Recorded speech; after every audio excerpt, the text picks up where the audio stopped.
مسئلہ پوچھا ہے کہ جس طرح مردوں کے اوپر نماز کے اندر قیام کرنا فرض ہے، کیا عورتوں پر بھی نماز میں قیام فرض ہے؟ دوسری بات یہ بتائے کہ اگر کوئی شخص نماز کے اندر کھڑا ہے لیکن وہ جھک کر کھڑا ہے تو کیا اس کا قیام ادا ہوگا یا نہیں ہوگا؟ دیکھیں، یہاں دو مسئلے آپ نے پوچھے ہیں۔ پہلا مسئلہ یہ ہے کہ جس طرح مردوں پر قیام فرض ہے اسی طرح عورتوں پر بھی قیام فرض ہے یا نہیں ہے۔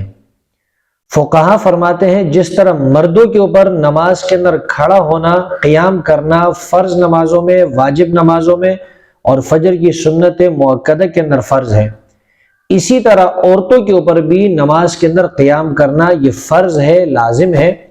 اگر عورتیں قیام نہیں کریں گی تو ان کا فرض جو ہے وہ رہ جائے گا، اور فرض کے رہ جانے کی وجہ سے نماز ادا نہیں ہوگی۔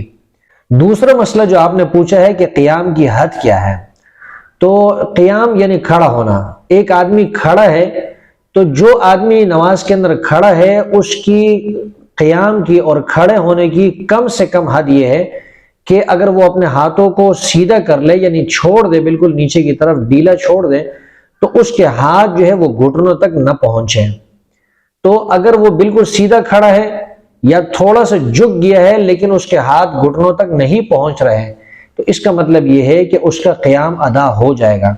لیکن اگر اس کے ہاتھ جو ہے وہ گھٹنوں تک پہنچ گئے ہیں اور اس حالت کے اندر اس نے تکبیر تحریمہ پڑھی ہے یا اس حالت کے اندر اس نے قراءت کی ہے تو یاد رہے کہ اس کی تکبیر تحریمہ بھی نہیں ہوئی اور اس کا قراءت بھی نہیں ہوا اور نماز بھی اس کی ادا نہیں ہوگی۔